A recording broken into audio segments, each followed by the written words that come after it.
Hi guys, what is going on? And welcome back to another video on Conqueror's Blade. So we're kind of heading towards sort of midway through Season 4, or heading towards the latter part of the start of Season 4. And we've had now the Janissaries, but more importantly we've had the Azaps released. And I kind of wanted to take the opportunity while we've done the first video on the Azaps. I'm just sort of midway through leveling them now and we'll have a second video on them. But one of the main sort of features of the Azaps was the fact that it's going to change Fortebraccios, or the way Fortebraccios are played. And I kind of haven't really found that to be true so far when using my Fortebraccios. Partly because we're just coming up against other stuff, there isn't that many Azaps on the battlefield. And partly because of the fact it's just not one-on-one. And ultimately there's always some other crap in the way, and that kind of blocks the Azaps from really being able to get close to the Fortebraccios. So I kind of just wanted to have a look at, are Fortebraccios still the dominant pike unit? Are they still the dominant defensive unit in the game? And, you know, are they still the unit to have? Which I think actually the answer is probably a big resounding yes. Certainly from the past sort of 5 or 6 games I've had with them, I'm still finding them to be an extremely dominant unit. So anyway, let's hop into a battle, drag out the old Fortebraccios, dust the dust off, and yeah, see how we get on with them in some battles. I think traditionally, people have always used Fortebraccios as an extremely defensive unit. You know, very static, stick it behind the door, cover the doorway, that's it, don't move. And I think that was kind of wrong back then, but I think it's even more wrong now with Azaps around. Because Azaps are your direct counter, as well as Imperial Spearguard and stuff like that. And just sitting and waiting for them to come for you, you know, you're not going to be getting many kills doing that. And I think Fortebraccios are kind of the ultimate offensive pike unit, and I think that's how they should be played. Because you have to remember that everyone knows what Fortebraccios are now. Everyone knows what they're capable of. You know, as you can see here, as soon as we set up, 10 kills. Okay, enemy hero just gets thrown in front of them, another hero kill.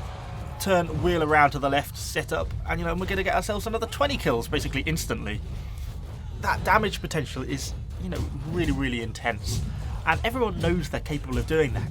And if you just set up on a corner or in a naturally defensive position, not many people are actively going to just run into you unless they feel they have no choice.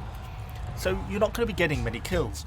Instead, you should be pushing your Fortebraccios into them, you know, making them have no choice but to fight you. Because if you push into people, most people can't react, move out the way, escape in time. And so that's why I think Fortebraccios should be used on the offensive. So anyway, on this map, we've been not doing too bad so far. Yeah, it's quite a big push on the A point, but the team did a good job sort of keeping a little bit of a bridgehead at the bottom of the stairs. Because these Fortebraccios don't work very nicely on stairs. They sort of go a little bit funky with their pike stabbing. They basically hold them level and can't aim up or down based on where they're standing. So it's a good job they kept a little bridgehead there, and that enabled us to sort of get down and really sort of throw our Fortebraccio weight around. So we've got another bit of an enemy push coming up. Initially, enemy Fortebraccio block gets hit by some Azaps. I'm just able to go just off to the side of it. That's it. That's the Fortebraccio is dead. If you can sort of angle yourself adjacent to the push, then it basically just means they can't hit you, but you can eradicate them in a couple of seconds. So I'm just moving around. Okay, enemy Conqueror trying to outflank. We can move as quickly as they can, and particularly on the inside of a circle like that. Just pan ourselves around. Okay, and that's the Conqueror dealt with. Get that Maul hero, tries to have a little bit of a go, but doesn't really do any damage. Set ourselves back up, and that is the enemy push dealt with. Don't just sit on kind of the inside corner. You see so many Fortebraccios just sat here, like inside the range unit or just on the edge of the range unit, waiting for the enemy to push into them. Push into the enemy. I find that just to be so much more effective. So anyway, we're one man down, but all in all, not too bad for 100 or so kills, and throw ourselves back on the supply point, get ourselves healing up a little bit while we're deciding kind of what we want to do. So we've got some more enemy team pushing in, some more Fortebraccios, more Conqueror even, as well as some, yeah, even more Conqueror. They're everywhere. Get ourselves set up in time, and the unit's gone. It's just, they're just crazy. The damage output on these Fortebraccios is intense. And in a situation like this, where we have a lot of allies just sort of kicking around, even if they're not directly killing the enemy unit, then it basically means that the Fortebraccios can't be overwhelmed. And that doesn't really change with or without the presence of Azaps, because the Azaps can't easily get onto a block of Fortebraccios when there's that sort of number of friendly units just sort of kicking around, because they're basically blocking it. So I don't think it significantly changes in most fights how Fortebraccios are played, because I don't think it's realistically a problem.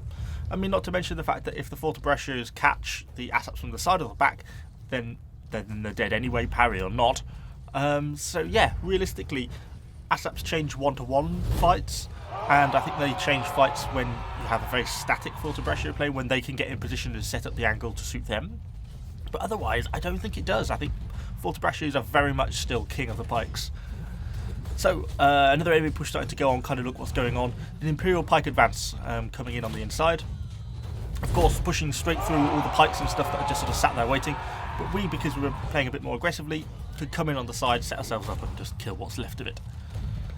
There's kind of a little bit of a push going on. I was reluctant to push too far forward because, you see, we are starting to take casualties now from some of the enemy range stuff. And there's a bit of a mortar or a treb going on there as well. And that kind of is the case that the Fortebraccios do struggle against ranged units.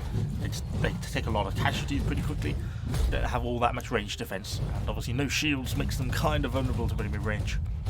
So I'm trying to basically get the enemies to push into the interior, and then we can sort of fight them a little bit easier.